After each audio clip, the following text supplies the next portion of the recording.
Olá, galera do sétimo ano. Estamos na nossa segunda aula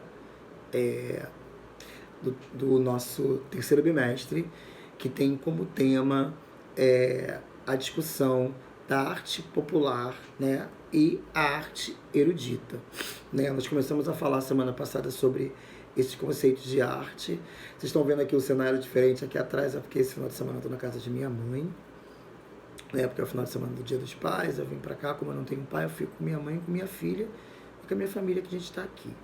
Então eu tô gravando aqui no quarto do meu sobrinho. Vocês estão vendo assim um PH ali, que é o de Pedro Henrique, tá?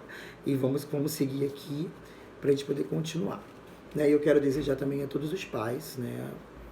Que eu sou pai, quero desejar a todos os pais, vocês são filhos, um grande Dia dos Pais, bastante saúde, com bastante crescimento e evolução para vocês, ok?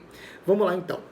A aula de hoje, a gente começa na página 5, que vai discutir a questão da arte popular e da arte erudita, né? Então, a gente já está falando desde da aula passada que existe dentro da nossa cultura essa coisa de o que é popular e o que é erudito. E a gente sabe que o erudito é tudo aquilo que vem da arte clássica, que vem da Europa, né? Que vem dos conceitos tradicionais. O popular, ele não vende. E aí, vamos lá, o que é esse erudito? Mais do que da Europa, ele é fomentado e desenvolvido dentro de uma escola, dentro de uma academia, né? Por exemplo, uma pessoa que pinta profissionalmente, ela foi para a escola de Belas Artes, se tornou pintor na escola de Belas Artes.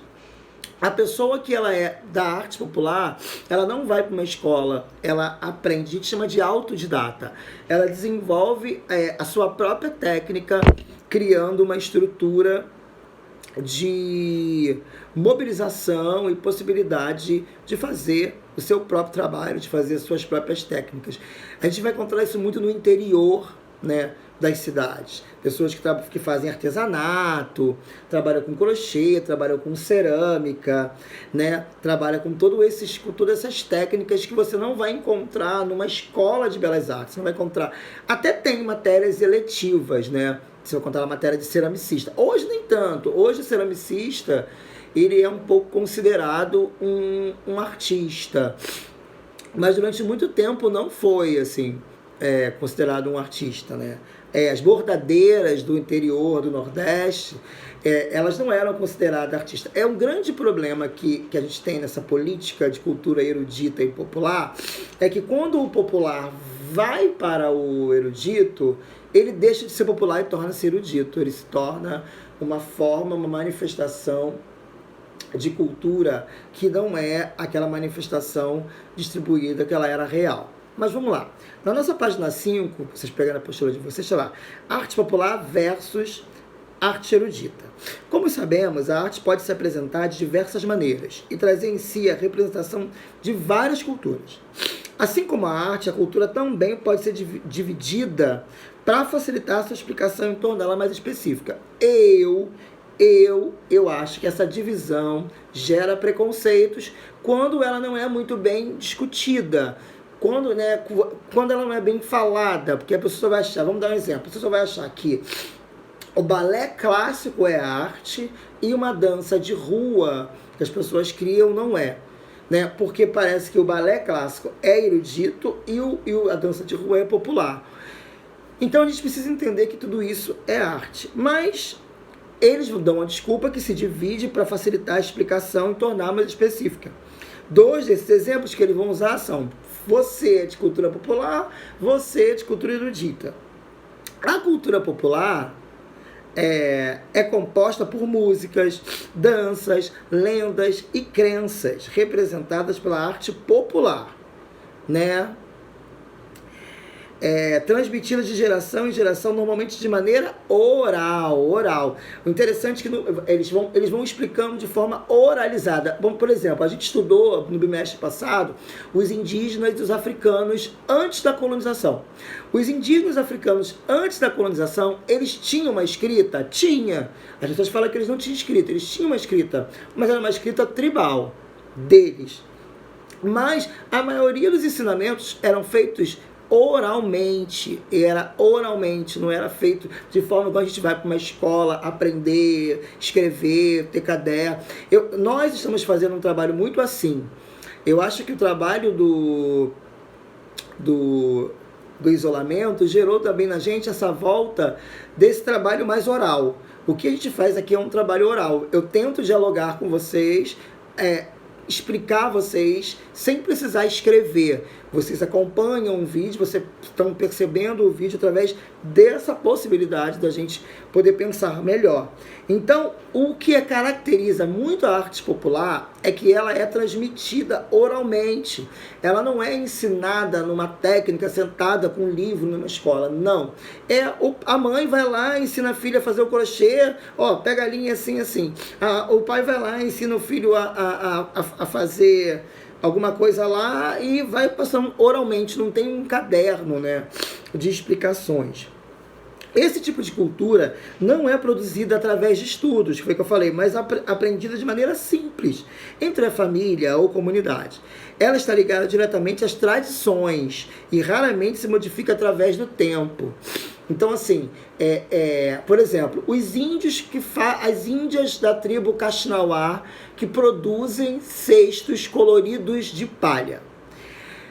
Não existe um curso escrito de cestos coloridos de palha das índias Kaxinawá. Existe as índias sentadas e uma vai ensinando para a outra de geração em geração como faz aquele cesto de palha. Já a cultura erudita é o conjunto de práticas que são resultados de estudos acadêmicos.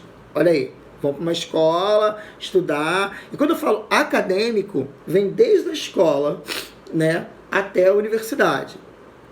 Ela é observada nas artes plásticas, literatura e música clássica. Então o erudito é chamado disso, chamado de artes plásticas, de literatura clássica, de música clássica, de dança clássica.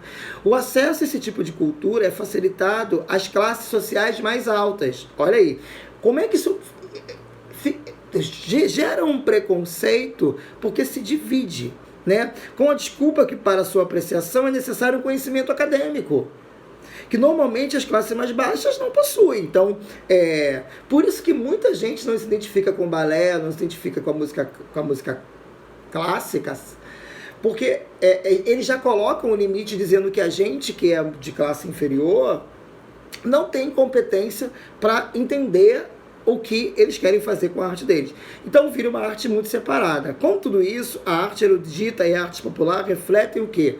As características de suas respectivas culturas. Então, olha que interessante. A arte popular, ela reflete muito a cultura das pessoas que têm menos acesso às classes inferiores.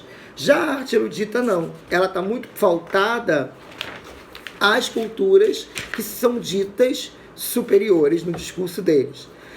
Tem aqui na nossa observação lá, não sei, só sei que foi assim.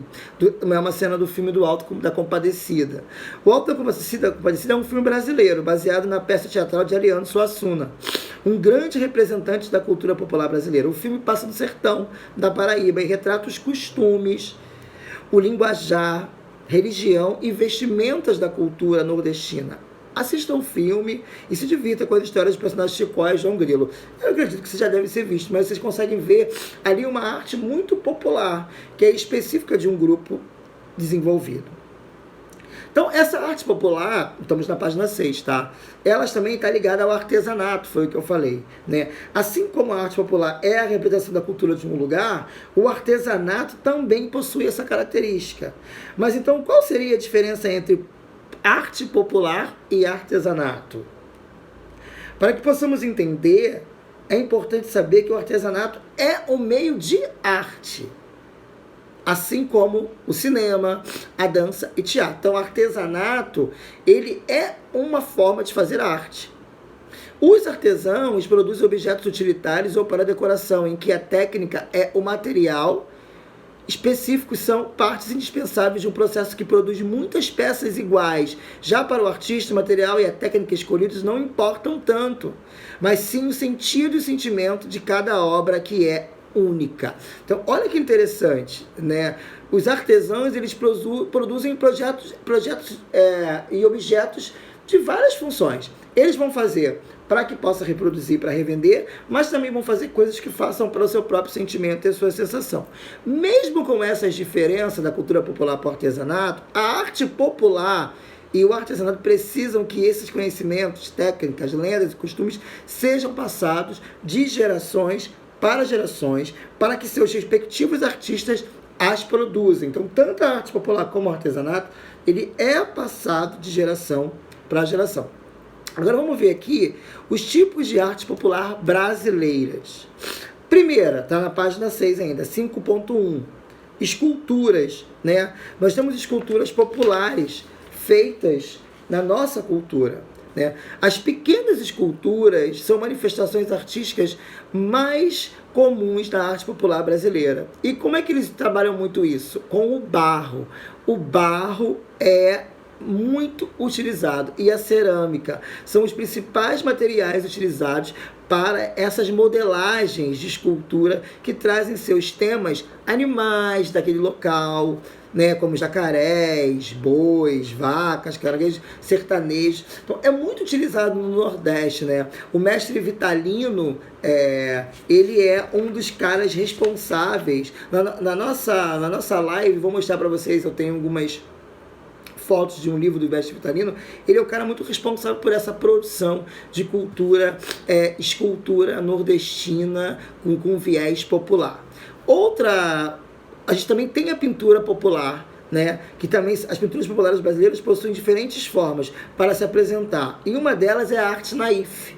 A arte naif é um estilo artístico que possui basicamente as mesmas características da arte popular brasileira. Por que ela quer? Porque ela retrata a cultura do povo.